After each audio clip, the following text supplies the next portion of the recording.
Peoples party की हुकूमत ने इत्तेहादियों को मनाने के लिए कभी वजारतें पेश की तो कभी निज़ाम बदले, मगर एक इत्तेहादी मानता तो दूसरा खफा।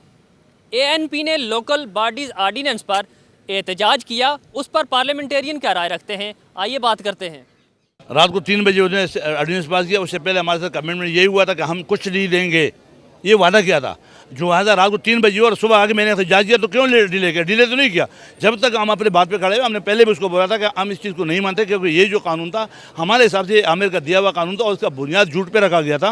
वो झूठ ये था कि बोला ये गैर सियासी है। मैं ये 100% कहता हूँ कि वो सियासी थे, क्योंकि नेमतुल्लाह साहब जमात इस्लामी से वास्ता है और इससे मुस्तफ़ा कमाल का MQM से वास्ता है। जिस बिल्डिंग की बुनियाद झूठ भी रखी जाए, हमेशा वो बिल्डिंग गिरता रहता है। लिहाजा हम इसको कंडम करते हैं। और इसमें दूसरा डिस्क्रिमिनेशन ये हुआ है कि कराची जो 1.5 करोड़ की आबादी है, 5 जिलों को 1 करके दिया था और हैदराबाद की 1 जिले को 3 कर दिया था। लिहाजा ये आप समझ लो कि कागज़ों के बगैर, नाम के बगैर एक पार्टी को या एक तंजीम को अलग सुबह या अलग इख्तियारात उस एरिया के दिए जिसमें कराची, हैदराबाद और मीरपुर खास थे। हम इसकी मजम्मत करते हैं, क्योंकि कराची सिंध का दारुल खिलाफा है और सिंध सिंधियों का है, उसके ऊपर सिंधी के बच्चे का पहले हक है। लिहाजा ये सिंधियों के साथ जाती है, हम समझते हैं कि ये हमारे पूरा पाकिस्तान के साथ जाती है। हमारा हाथ जो है वो अवाम की नफ्स पे है, पीपल्स पार्टी हो या MQM हो। और जो फ़ैसला हुआ है, मैं समझता हूँ अवाम की बेहतरी के लिए हुआ है और इस सिस्टम को राइज होना चाहिए और इसको और आगे जाना चाहिए। और मज़े की बात ये बताता चलूँ आपको, यही सिस्टम KPK में भी राइज है। तो अपने यहाँ सिस्टम अगर अच्छा है तो दूसरे के यहाँ अगर वही सिस्टम आ जाए तो वो ख़राब है।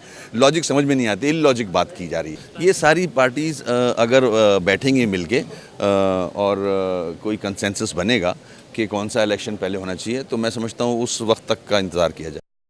जो पख्तूनख्वा में जो निज़ाम है उसका और जो सिंध में आया है निज़ाम, उसका मवाजना कर लें कि पख्तूनख्वा निज़ाम और सिंध के मौजूदा निज़ाम में क्या फ़र्क है। अगर एक जैसी शक्ल नज़र आए तो बराए मेहरबानी इख्तिलाफ़ ना करें मैं सिंध की सूरत हाल को ख़राब करने के लिए। ये 40 बार ऐसे फैसले हुए हैं जिन पर यह कहा जाता है कि सिंध की तकसीम हो गई है, सिंध की तकसीम हो गई है। हम सिंध को अपनी माँ समझते हैं और माँ की इंतज़ामी हुकूमती फ़ैसले होते हैं। अब उसमें सियासी पार्टियाँ सियासत करती हैं, उसको सियासत तक ही रहना देना चाहिए।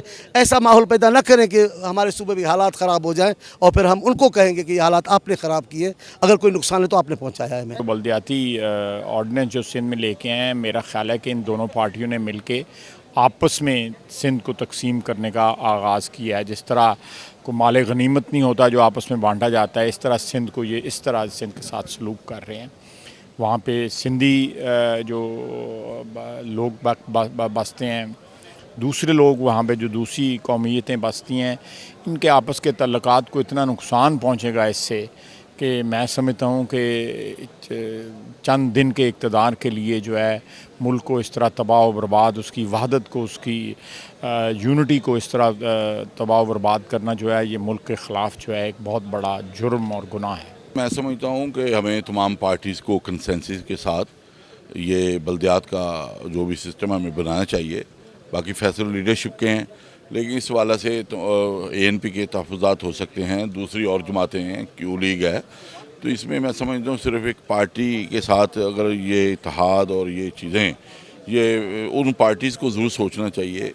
ANP की क़यादत का कहना है कि पीपल्स पार्टी ने हमेशा से उन्हें नज़रअंदाज किया है। सिंध में लोकल बॉडीज़ आर्डीनेंस लाकर सदर आसिफ अली जरदारी ने अल्ताफ़ हुसैन को खुश करके सिंध की तकसीम की बुनियाद रख दी है। आने वाले दिनों में यह हुकूमती इत्तेहाद चल पाएगा या नहीं, इसका फैसला सदर आसिफ अली जरदारी और अल्ताफ़ हुसैन के हाथ में है।